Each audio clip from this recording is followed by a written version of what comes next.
तो मेरे बहुत ही प्रिय और बेहद सम्मानित साथियों, हृदय की असीम गहराइयों से अभिनंदन, बहुत बहुत हार्दिक स्वागत।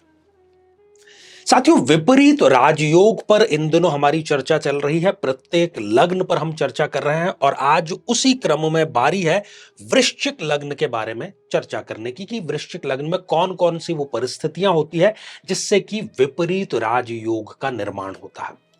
साथियों, यदि अभी तक आपने अपने लग्न से संबंधित एपिसोड नहीं देखा है तो यहां आई बटन में हम आपको उसका लिंक प्रोवाइड करा रहे हैं, जाकर के उसको जरूर देखें और समझें, क्या पता आपकी जन्म पत्रिका में भी विपरीत राजयोग बन रहा है।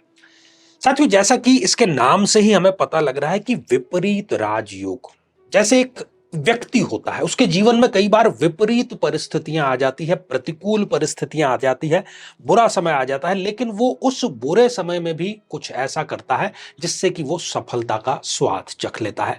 वैसे ही कई बार जन्म पत्रिका में ग्रहों की प्लेसमेंट अच्छी नहीं है, लेकिन फिर भी वो उसके लिए राजयोग कारक हो जाती है। इसी टर्मिनोलॉजी को हम विपरीत राजयोग कहते हैं।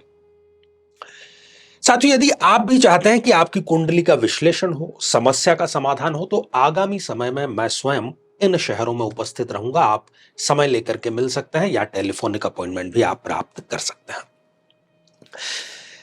साथियों, विपरीत राजयोग को लेकर के सबसे बड़ी गलतफहमी हम पहले दूर कर दें कि मंगल यदि इस जन्म पत्रिका में छठे भाव में विराजमान है या आठवें भाव में विराजमान है या इस 12th हाउस में विराजमान है, तो इससे विपरीत राजयोग की निर्मिति कभी भी नहीं होगी, क्योंकि लग्नेश स्वयं यहां पर डैमेज हो गया। विपरीत राजयोग के लिए दो परिस्थितियां एक साथ में, दो शर्तें एक साथ में कंप्लीट होना जरूरी है। सबसे पहली बात कि एक तो छठे, आठवें या 12वें भाव का जो स्वामी है वो छठे, आठवें या 12वें में ही प्लेस्ड हो, और दूसरी शर्त इसके साथ में कि जो लग्नेश है उस कुंडली का वो अच्छी और मजबूत स्थिति में प्लेस्ड हो और उसकी डिग्रियां भी ठीक ठाक हो। तो सबसे पहले हम बात करेंगे यहां पर बुध की, क्योंकि बुध इस जन्म पत्रिका में अष्टम भाव का स्वामी है। तो पहली शर्त क्या फुल होनी चाहिए कि बुध या तो इस छठे भाव में विराजमान है, या फिर इस आठवें भाव में विराजमान है, या फिर इस 12th हाउस में विराजमान है। इन तीनों में से कहीं पर भी यदि बुध देव विराजमान है, पहली शर्त। दूसरी, यदि लग्नेश यहां पर स्वयं रोचक योग बना रहे हैं, या इस सेकंड हाउस में विराजमान है, या उच्च के होकर के इस साहस के भाव में विराजमान है, यहां पर उनको दिशा बल भी मिल जाता है, या फिर वो यहां पर अपने मित्र की राशि में विराजमान है त्रिकोण के, या फिर वो यहां पर सूर्य की राशि में विराजमान है। इन पांचों में से किसी एक स्थान पर यदि मंगल देव विराजमान है, ये दोनों चीजें एक साथ में पूरी हो रही है, तो हम कहेंगे कि ये विपरीत राजयोग घटित हो गया। फिर चाहे बुध की दशा अंतरदशा या मंगल की दशा अंतरदशा, दोनों ही इनके जीवन की सर्वोत्तम दशाओं में से एक रहेगी।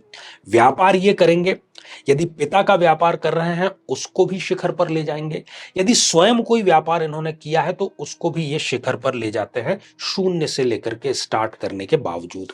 सलाह इनकी बहुत अच्छी होती है, या तो ये सलाहकार का कोई व्यवसाय करते हैं जिसको हम कंसल्टेंसी बेस्ड कहते हैं। वाणी बहुत अच्छी होती है, प्रखर होती है, चुंबकीय व्यक्तित्व इनका होता है, और वाणी और बुद्धि के बल पर ये बड़े बड़े रण जीत लेते हैं, बड़े बड़े ये कार्य करते हैं। रियल एस्टेट का यदि ये काम करते हैं, यदि रियल एस्टेट में निवेश करते हैं, उसमें से ये बहुत बड़ी संपत्ति जरूर बनाते हैं।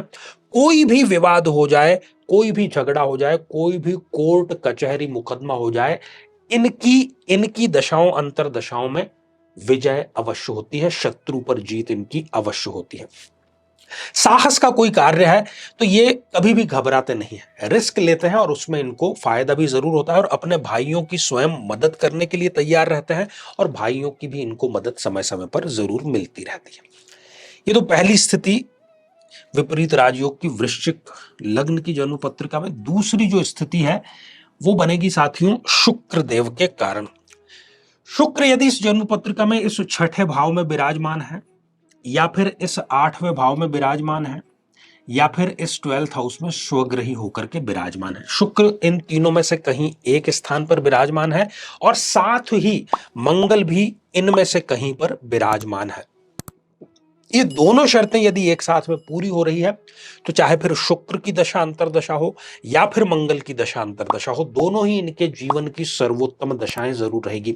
ऐश्वर्य, वैभव, सुख के, भौतिक सुख के जितने सामान है वो सब इनको जरूर प्राप्त होंगे। व्यक्ति कला प्रेमी होता है, कई बार स्वयं कला के क्षेत्र में सक्रिय भी होता है। तो दोनों ही दशाएं इनके लिए बेहतरीन साबित होती है, किसी प्रकार की इसमें कोई दो राय नहीं है।